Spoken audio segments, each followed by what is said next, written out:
From your local election headquarters, it is Election Day 2024. Good afternoon, I'm Kate Walsh. Millions of voters across the United States are heading to cast ballots today, and thousands in Rhode Island and Massachusetts as well. Early turnout in person has been historic and likely could break records.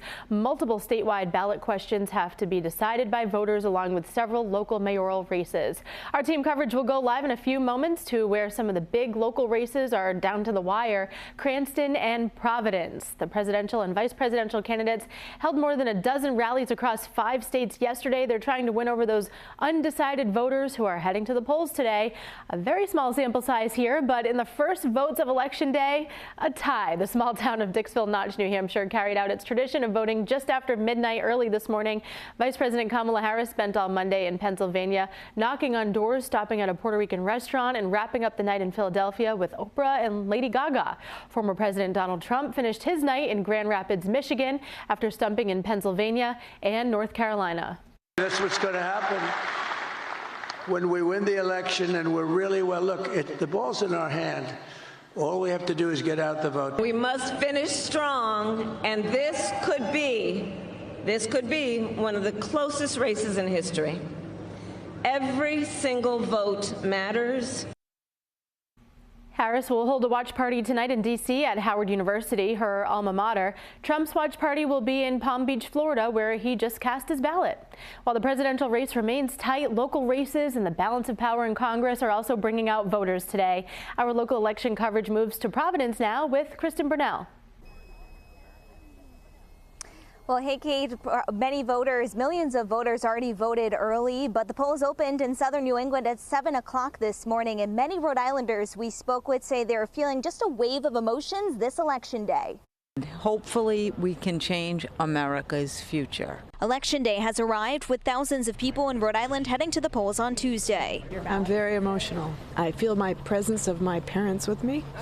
My father was an orphaned Armenian refugee to this country and received a lot of the same negative talk that people are getting today. Former President Donald Trump and Vice President Kamala Harris made their final campaign stops Monday in their push to become the next president of the United States. I'm so hopeful that Americans will come to the fore today and see the difference between showmanship and democratic leadership. Voters we spoke with in Providence believe this election is the most important in their lifetime. I hope we leave this election more educated than when we started it. And on a local level, Republican Patricia Morgan cast her ballot in West Warwick, running for a U.S. Senate seat in Rhode Island against Democratic incumbent Sheldon Whitehouse. Rhode Islanders know that I want to make sure we make Social Security and Medicare sound for the indefinite future, forever essentially, clear out the rotten dark money from our politics, get serious about climate change, and clean up the Supreme Court.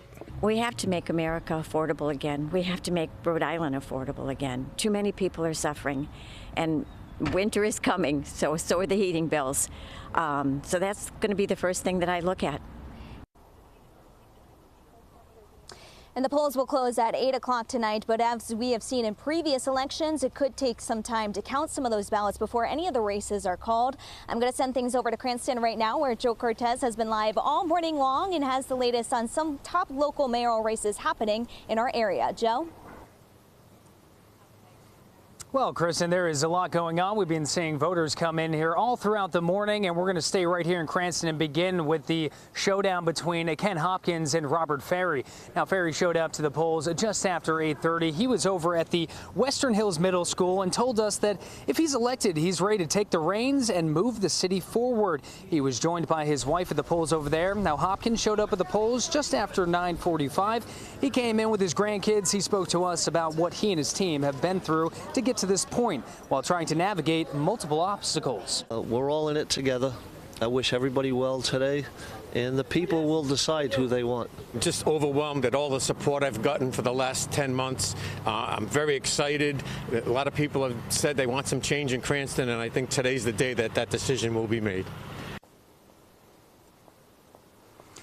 And in Woonsocket, John Ward and Christopher Beauchamp are facing off against each other. Beauchamp has been in office since Lisa Baldelli Hunt resigned last November and says that he's ready for a fresh start if elected. Now, Ward, he spoke about his experience throughout the years and what he could offer for the city. I've been here for 11 months doing the job. I feel confident that I've done some good things for the city. We do have our challenges. I'm very much in tune with what the residents want. My experience in local government spans over 30 years. And I can get some great council people in there to work with me, and we can finally, as they say nationally, turn the page. And both races are expected to be extremely close, so stay with 12 News. We'll keep you updated throughout the day. Reporting live in Cranston, Joe Cortez, 12 News.